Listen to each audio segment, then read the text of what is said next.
가족 여러분, 안녕하세요. 오늘 강의는 특별히 먹방과 탐식이라는 주제이기 때문에 한 청년이 제 강의를 도와줄 겁니다. 자, 이 화면에 수박 먹방을 할 거예요. 25분 안에 수박 한 통을 다 먹는 그 미션을 과연 클리어할 수 있을지 함께 보면서 제 강의 함께 하시죠. 아주 흥미진진해요. 자기소개 한번 부탁드릴게요. 저는 22살 선승호라고 합니다. 이야, 아니 수박을 평소에 너무 좋아하신다고 들었어요. 너무 좋아하죠. 잘 먹나요? 네, 당연히. 오늘 이거 미션 한 통 다 먹을 건데 가능한가요? 네네. 아, 오늘은요 특별히 다 먹는 것도 먹는 거지만 네네. 빠르게 먹는 게 관건입니다. 네. 어떻게 가능할까요? 네, 당연하죠. 아, 대단한데요. 자, 그러면 몇 분 안에 한 통 다 먹는 미션 도전하시겠습니까? 한 25분? 25분이요? 네. 25분. 20분 안 될까요? 네, 25분. 20. 가위바위보 한번 할게요. 자, 가위바위보. 가위바위보. 아, 좋습니다. 그러면 25분으로 네. 타협을 받고요. 우리 청신호 가족들을 위해서 이 뜨거운 여름 특집 수박 한 통 25분 안에 다 먹어 해치우는 탐식 주제로 오늘 한번 가보도록 하겠습니다. 자, 이제 수박을 한번 잘라보시죠.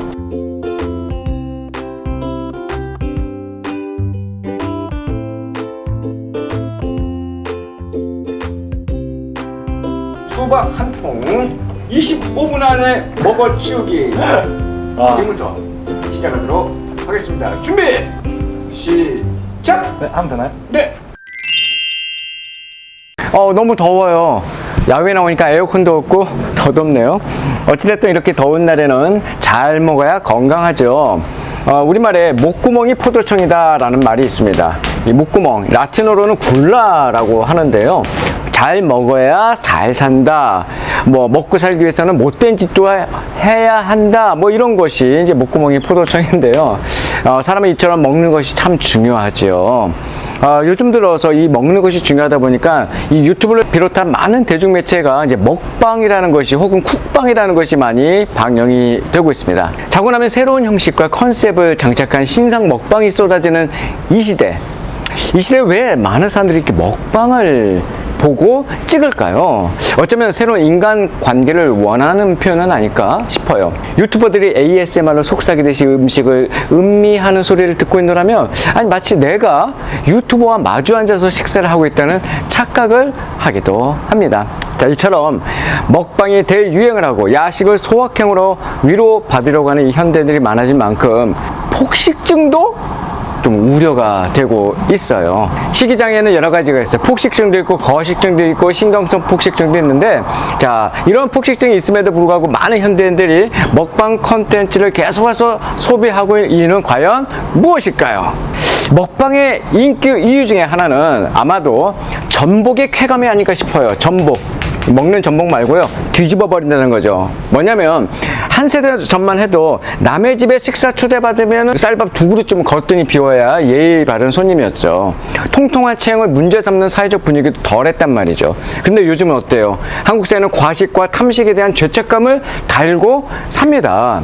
최근 조사에 따르면 식생활과 운동 덕에 40, 50대 남녀 체형들이 모두 서구형으로 변한 것이 나타날 정도로 다이어트가 일상화됐어요. 그러니 건강을 위해서 천천히 꼭꼭 씹고 소식하라고 하는 전문가들의 조언이 넘쳐나는 이 시대에 이런 자기 검열과 이런 통제를 뒤집어 버리는 전복이 뭐냐면 바로 먹방입니다. 먹방은 순수하게 먹는 것 그 자체를 우리에게 보여주는 것이죠. 본능을 자극하는 거예요.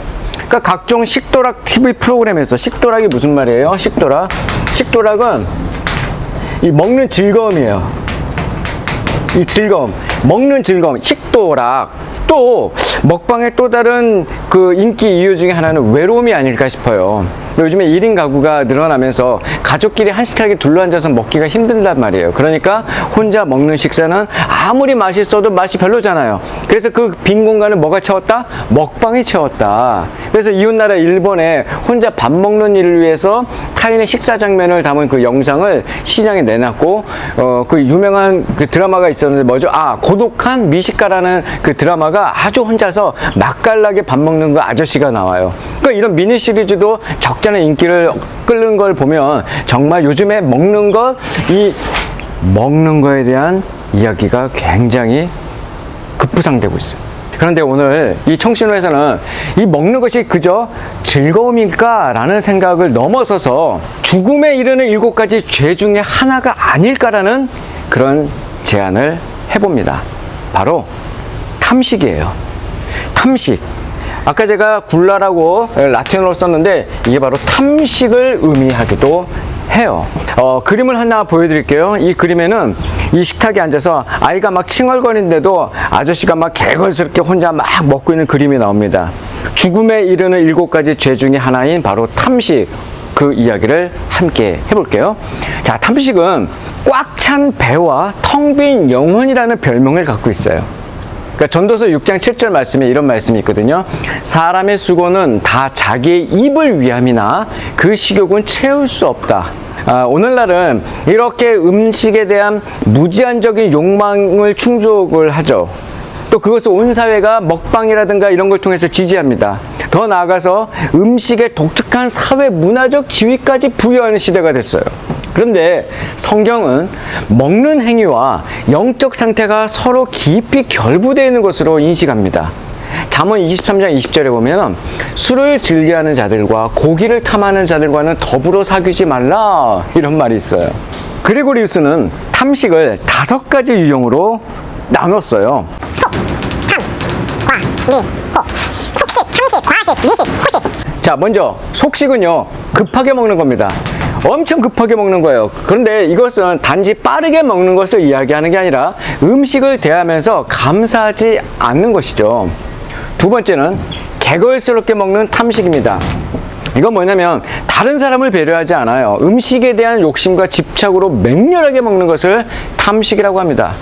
과식은 말할 것도 없고 배가 부르지만 계속 억제하지 못하고 먹는 것을 과식. 그 다음 미식은 뭐예요? 까다롭게 먹는 거예요. 조금 먹더라도 까다롭게 먹는 것으로 음식을 준비하는 사람들을 굉장히 곤혹스럽게 하죠. 마지막 호식. 음식의 질, 색상, 보암직하고 세련된 거, 식탁의 느낌, 분위기 이런 걸 다 갖추어서 나는 식사를 해야 돼 라고 고집하는 그런 호식가들. 이래서 호식, 미식, 과식 다 탐식의 5가지 유형에 들어가죠. 이 탐식의 본질은요, 음식을 통해서 삶의 즐거움을 찾는다는 겁니다. 그리고 그 즐거움에 대한 욕망이 삶을 이끌어간다라고 믿어요.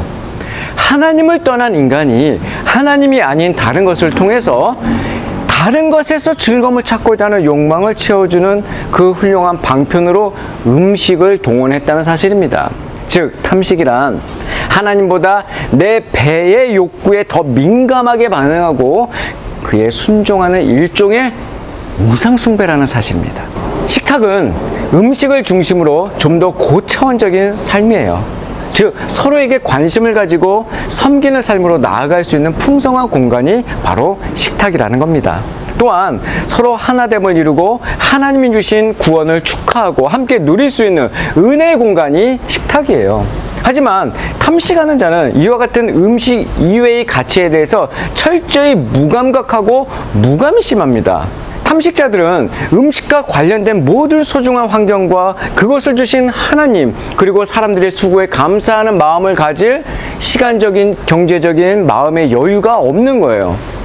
자기 만족의 이런 탐닉은 감사의 적입니다.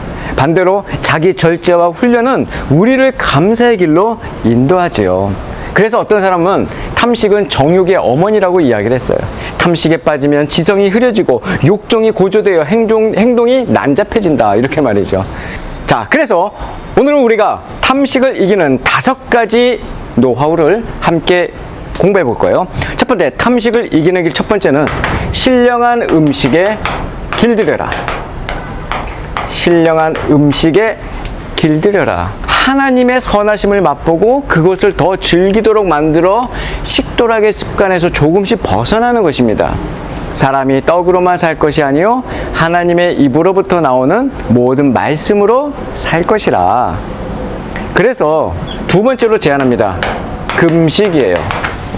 그리스도인들은 몸의 욕망을 다스리기 위해서 금식을 합니다. 몸을 비우고 하나님으로 충만히 채우는 것이죠. 신령한 즐거움을 누리기 전에 선행되어야 하는 훈련입니다.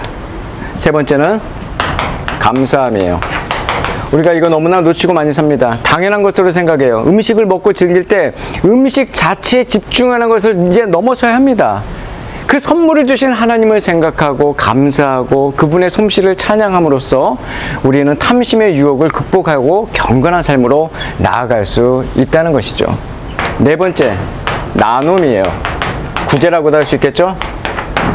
탐심을 극복하기 위한 가장 좋은 훈련은 사랑의 실천입니다. 금식 자체보다 그것이 선행의 방편이 될 때 하나님이 기뻐하세요. 다섯 번째, 식탁에 이웃을 초대하는 거야. 음식이 자기 만족의 도구가 아니라 이웃과 연결되고 사랑을 나누는 거룩한 매개체가 될 수도 있다는 사실. 우리 식탁에 가난한 사람과 나그네들이 앉아있는 모습이 익숙해지면 그들과 함께 그리스도께서도 손님으로 우리를 찾아오실 것입니다. 손님 대접하기를 잊지 말라. 이로써 부지 중에 천사들을 대접한 이들이 있었느니라. 사랑하는 청신호 가족 여러분, 먹는 기쁨 참 크죠? 식도락. 그러나 그 식도락보다 더 큰 기쁨이 이미 우리에게 있지 않겠습니까? 주의 말씀의 맛이 내게 어찌 그리 단지요? 내 입의 꿀보다 더 단이다. 매일 생명의 말씀을 먹는 그런 아름다운 먹방을 찍는다고 한다면 우리 주님께서도 얼마나 기뻐하실까요? 다음 시간에 만나요.